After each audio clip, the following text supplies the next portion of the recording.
प्रायोजक है Dagru Seth jewellers, GM road, near radio station.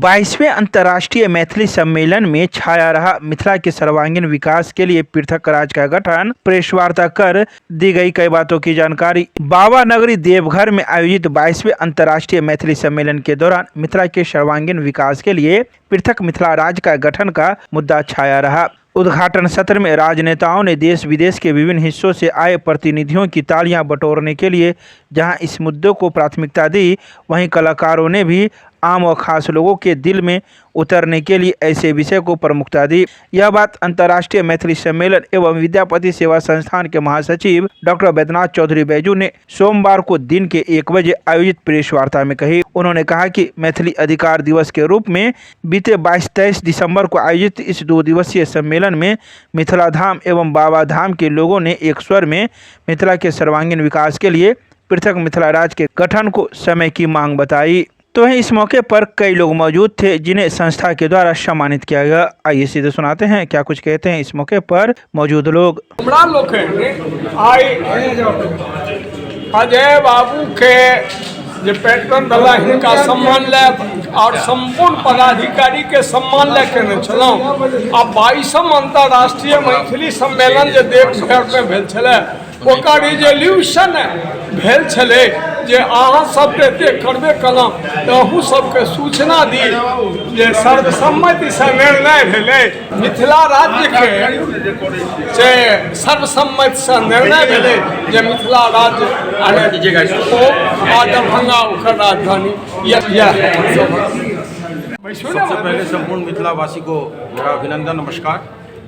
35 साल से बिजनेस में रहने के बाद 25 साल कहीं विदेश में रहने के बाद अब वो समय आ गया था और मैं मैथिली में भी बोलूँ तो ज़्यादा उचित होगा कि आप वो समय से अपना माइंड से जुड़ा के हमरा एक साधन जरूर चाहिए छले।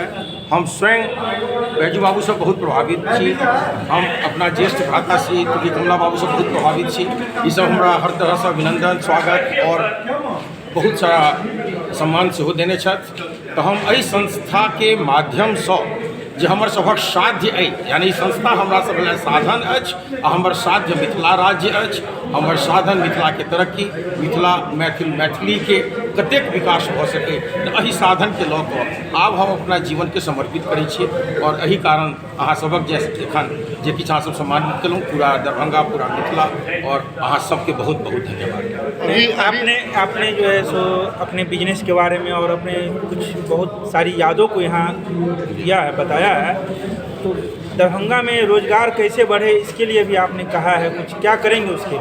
देखिए, जो मेरा अनुभव है और ये उस समय तो बिना प्रचार प्रसार के बियाडा से मैंने तकरीबन 1 एकड़ ज़मीन लिया था। नीतीश कुमार जी जब पहली बार आए थे 2005 में, तो ऐसा लगा था खास के हम जो मैथिल हैं बाहर बसे हुए कि शायद हमारे दिन फिर गए हैं।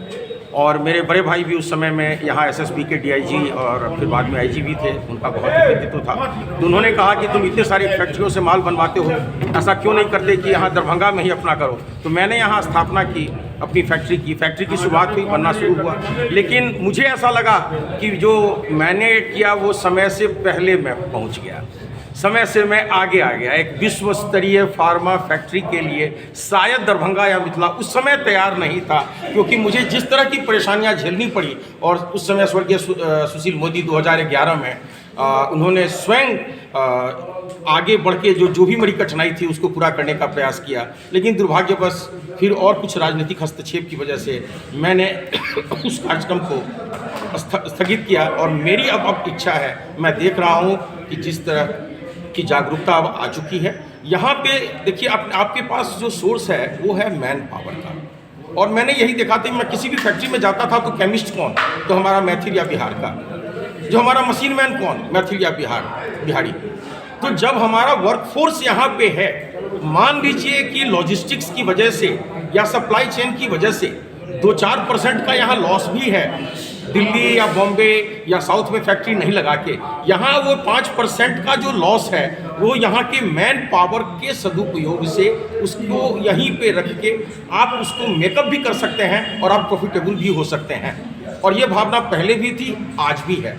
तो यहाँ पे जब तक उस मैन पावर से रिलेटेड इंडस्ट्री यहाँ आएगी तो वो डेवलप भी करेगी। और मेरा पूरा विश्वास है कि जिस तरह की क्षमता हम लोगों में है, उस क्षमता के आधार पे आज न कल ये मिथिला इंडस्ट्रियली भी सबसे आगे होगा। It's a matter of time.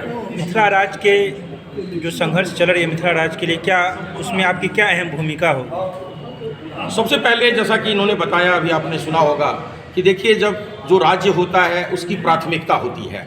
आज बिहार में बिहारी शब्द अपने आप में बाहर इतना बदनाम है, और ये बिहार मिथिला, मगही और भोजपुरी, ये 3 भाषा है यहाँ पे। बाकी जितने बंगाल है तो बंगाली है, महाराष्ट्र मराठी है, लेकिन यहाँ जो ये गोलमेल हो गया है, तो जब आपको पता ही होगा, नाम नहीं लूँगा, कोई भोजपुरी था तो उसने बिहारी बना दिया उसको, अभी कोई है तो जिस जगह से है उसको उन्होंने बिहारी बना दिया। जब तक मिथिला नहीं बनेगा तब तक न मैथिली का विकास होगा, न मैथिल का विकास होगा, और न हमारी मिथिला आगे बढ़ेगी। हमारी प्राथमिकता सेट नहीं हो पा रही है, तो हमारा काम है कि हम मैथिली को इतना आगे बढ़ाएं कि भाषाई आधार पे, अपनी क्षमता के आधार पे, और आज जो एक्सपेट्रिएट मैथिल हैं, not just in India, world wide, उन सब की इच्छा है कि यदि हमारा अपना राज्य हो तब जाके हम उस पर फोकस करें। तो बाहर से भी संसाधन तभी जुटेगा जब ये मिथिला राज्य बनेगा। तो मुझे पूरी आशा है कि भारत सरकार जो हमारी क्षमता है, हमारा जो पोटेंशियल है, उसको जरूर पहचाने की, और ये मिथिला राज्य बन के रहेगा। अपना परिचय दे दीजिए। मेरा नाम अजय झा हुआ, मैं यहीं Darbhanga, born and brought up Darbhanga ही हूँ। यहीं टीचर्स ट्रेनिंग कॉलेज में मेरी माँ प्रिंसिपल हुआ से रिटायर की, और हम तीनों भाई, संजय झा जो IPS है, छोटा भाई अभय झा, हम लोग सब यहीं के हैं, और मैं इंटरनेशनल बिजनेस में हूँ, और आज की तारीख में लाइन ऑफ क्रेडिट बिजनेस से जुड़ा हूँ। बहुत भारत सरकार ने भी मुझे बहुत सारे सम्मान दिए हैं, यहाँ पे मिथिला से बहुत सम्मान मिल चुका है, तो उन सब सम्मान को फिर अब वापस करने का समय आ गया है।